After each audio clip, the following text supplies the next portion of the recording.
muscles that move the wrist, hand, and fingers. This looks like a nightmare for you, but if you know the bones and you use your noggin, this actually is pretty easy to do. What's hard is trying to identify them on the arm muscles themselves, or the models. So let me show you what this is, because it's pretty easy to manage, the names. First off, let me ask you this. If I want to flex my wrist, so it's this motion, would my flexors to flex my wrist, would they be found on the anterior aspect of my forearm or my posterior aspect of my forearm? Anterior, right? Because he's shortened, and it's going to bring my hand up. The extensors would be over here. They shorten, it's going to do that. All right? So you got half the battle. You got to use your noggin about this. So you know the flexors will be here, the extensors will be here. So you know where these two flexors will be, you know where these three extensors will be. You just narrow down these 6. And keep in mind, there's about 20 muscles in your forearm. I just watered it down to 6. Okay? So that's a flexor, and this is a flexor too. Palmaris longus. Where do you think this muscle is going to? The palm. Okay? And you're going to see a muscle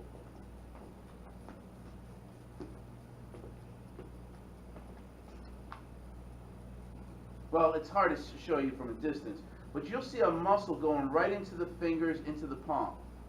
That's what you're going to use as your landmark. If you see this palm, a muscle that goes right into your palm, then that's the one right in the middle that goes right into the palm. So guess what? You have 2 on either side that I want you to know. There's one called, if you have, well, let me ask you this. The radius, is that lateral or medial? Lateral. So if you know where this palmaris longus is, your landmark, and I'm asking you the muscle that's found lateral, that's got to be the flexor carpi radialis. If I label one that's on the medial aspect of the palmaris longus, it's got to be the flexor carpi ulnaris. You just got to put things together, right? It's not a 15-week course, it's a 30-week course. You've got to put all this together, okay? Extensors. The extensor digitorum. Where do you think those are going? Yeah, the digits, your fingers. So you're going to use that as your landmark. And then we have one on either side. Extensor carpi radialis longus. So we add another word there. But if we have longus, we have brevis. But that's one I don't want you to know. So extensor carpi radialis, that's going to be lateral. Extensor carpi ulnaris is going to be medial. Carpi, where do you think it attaches to? The carpals, right?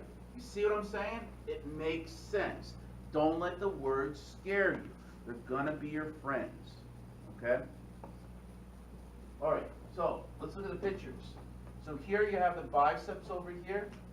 If we remove the biceps, you can see part of the brachialis, but it's underneath. There's the brachialis here. Okay, when we remove the biceps. What do the O's and I's mean? Origins and insertions. Again, I'm not going to ask you about those, but if you use pictures in other books, or if you want to go into the internet and look at stuff, if they use O's and I's, that's what they're referring to. So don't let those scare you. I'm not going to ask you about those, though. Okay? This is the posterior side of the upper arm. So there's your triceps.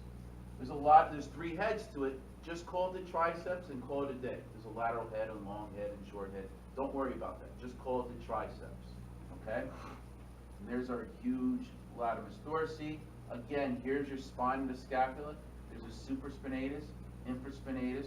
You also see the teres minor underneath there and the teres major there also. Okay?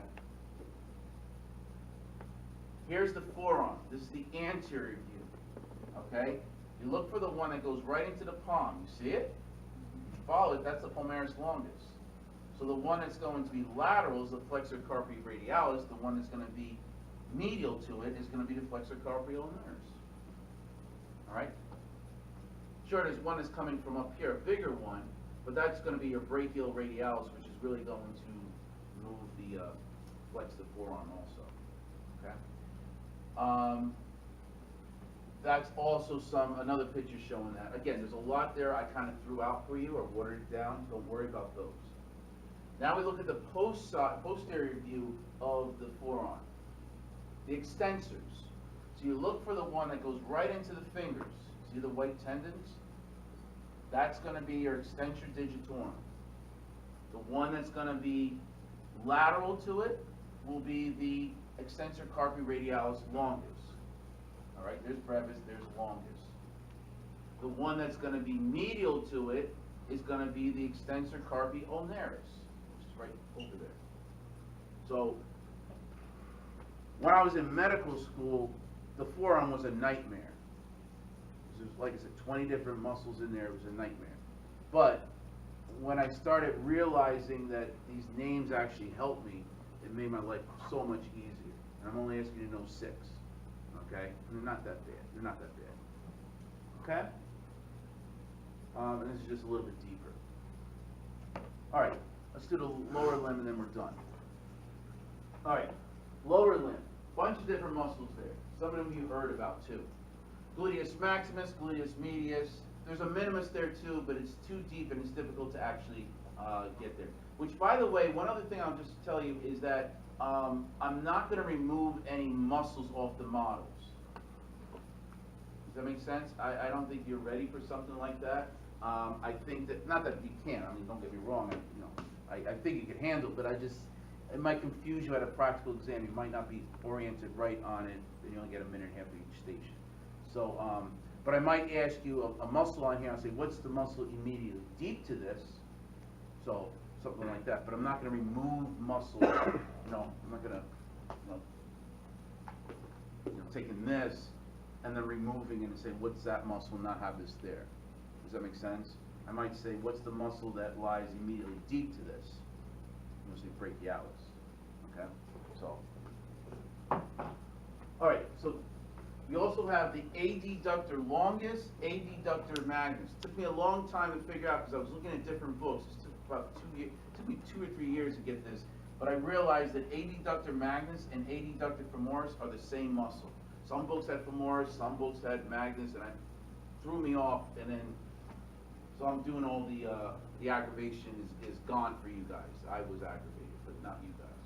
It's just easier now. Then we have tensor fasciae latae. There's also something called the iliotibial tract, layman called the IT band. Okay. Then we have a few other ones over here. Gracilis and sartorius. Those are the ones that you're going to use as landmarks also. Okay. So these are going to move the thigh. Now, I'll show you pictures too, but let me talk about flexors and extensors. So moving the thigh, this is the left one. Moving the thigh this way or moving it that way. It's a thigh or the hip. Okay? Now we're going to talk about moving the lower leg, like you're kicking a ball or putting your feet underneath your chair. Okay? Let me ask you this. If you flex your lower leg, is that kicking a ball or is that sliding your foot under your chair? Which one is flexing your lower leg? Is it kicking a ball or under your chair? Under your chair. All right, keep that in mind. Remember how I talked about our legs flipped around in utero. So if I go like this, I'm flexing my forearms, they're going to the audience. I flex my lower leg, they're going away from the audience. Don't get mixed up there. Now, let me ask you this. The muscles that are going to flex the lower leg, are they going to be posterior on my thigh or anterior on my thigh? When they shorten, they're going to flex. Where would they be? Anterior, posterior?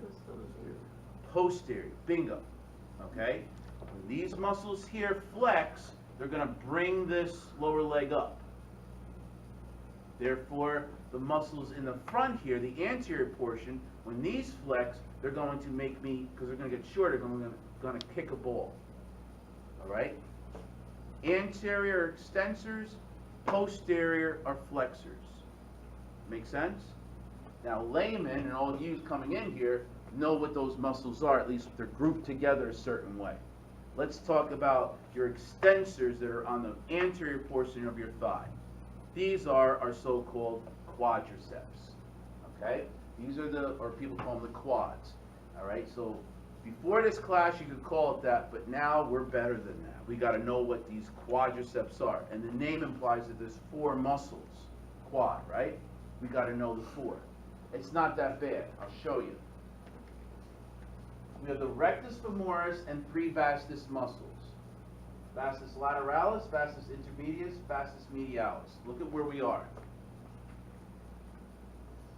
This is the left leg. All right, that you do have to get, you'll be able to pick these up during your practical, and it's important to know left or right, otherwise you'll get lateralis and medialis wrong, okay? The middle one over here, that's the rectus femoris. Okay, it has 2 heads to it. Fun story. I tore mine in half playing baseball in high school. The rectus femoris? Yeah. And you're walking and telling about it? Yeah, it's still. It's like. Oh, you can see it. So your baseball days are over? Yeah. How are you at golf? It's fine now. It's just a big like. Yeah, but you can't run and you can't. No, I still can. It's just scar tissue in between. It's like basically like the muscle just separated and now. But no big league will take you. No. Yeah, the Yankees don't want me. You got golf. Hardest thing about golf is trying to get the ball through that windmill. Maybe maybe bowling. Darts. Yeah, darts. Yeah, you can do that. All right. So this is the rectus femoris. Okay. And here you have 2 muscles on either side of it. See them? Easy to manage. These are your vastus. You figured out. If this is the rectus femoris, what is this? Vastus medialis. What's this one? See? Did you take this course before? See how easy it is? All right, vastus lateralis. Okay. So where do you think the vastus intermedius is? Yeah, it's in between the vastus medialis and lateralis. I have to take this off. See this gray area here? I mean that's the fascia that's on the vastus medialis. But you can see up on top it's red or pinker. But that's your 4 quadriceps. So again, rectus femoris, vastus, this is left foot, vastus medialis, vastus lateralis, here, and then vastus medius or intermedius. I would have to say, what muscle lies immediately deep to this muscle here? And you would see vastus intermedius. I wouldn't take that off for practical. Okay? Not too bad, right? I don't think so. Right? Okay. Then we have the hamstrings. Now, I don't know why they call them hamstrings. I mean, if you look at a ham like this, something like that. I mean, they do taper off like that, but just accept it. I mean, it's layman terminology. I don't like to use the word hamstrings. I like to use the proper words. But then they think, the layman kind of think like, when I say that you tore your semitendinosus, like, you know what I'm saying? These big words and stuff. But anyway, the biceps femoris, semitendinosus. Okay, so again, this is the left leg. There's tape on here to hold these things together, so just disregard the tape. But this here is, so this is my left leg, so I'm now going to turn it this way. All right? So this is medial, this is lateral. We're oriented? Okay. There's 2 muscles here. 1, 2. See them? On the lateral aspect, that's going to be our biceps femoris.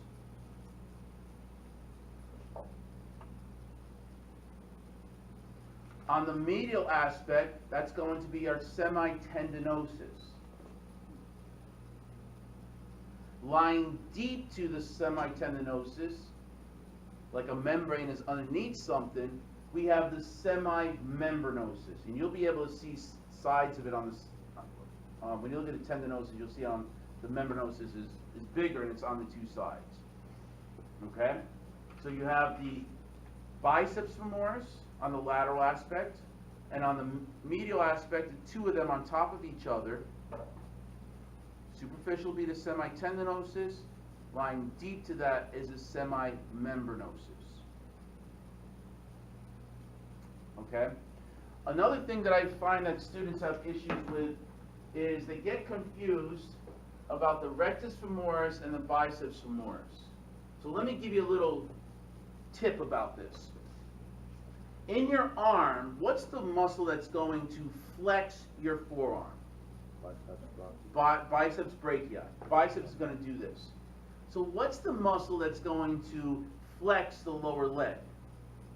The biceps femoris. So the biceps, I don't think that's what it means. It means that there's two heads. But the bicep is going to flex your forearm. The biceps femoris is going to flex your lower leg. The rectus femoris isn't going to flex your lower leg. All right? So that helps you a little bit if you keep biceps together as flexors. Okay? So let's look at some of these. Okay? Here's, now, one of the hardest things also, I think, one of the hardest, the models that we have, they don't, a lot of times they don't correspond to the muscle, the legs in your books. Meaning, you have a model of the left leg, but they show you a picture of the right leg. So now you got to think mirror image. Don't get me wrong, we have the tall one over there where Dan is. That one actually shows the right leg. All right? But if you don't have that in front of you, you're working with this one, you got to, that's why it's important for you to understand right and left, otherwise you'll get mixed up with medial and lateral. Okay? So with that said, this is the right leg now, and this is the anterior portion.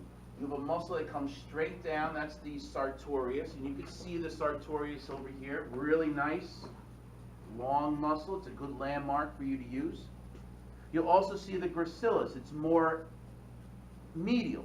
It's a gracilis one that's over here. It lies right on the inner thigh. So think about it. If I pointed at gracilis, I might say identify this muscle, but then I might say, what is the action of the gracilis? Think of where it is.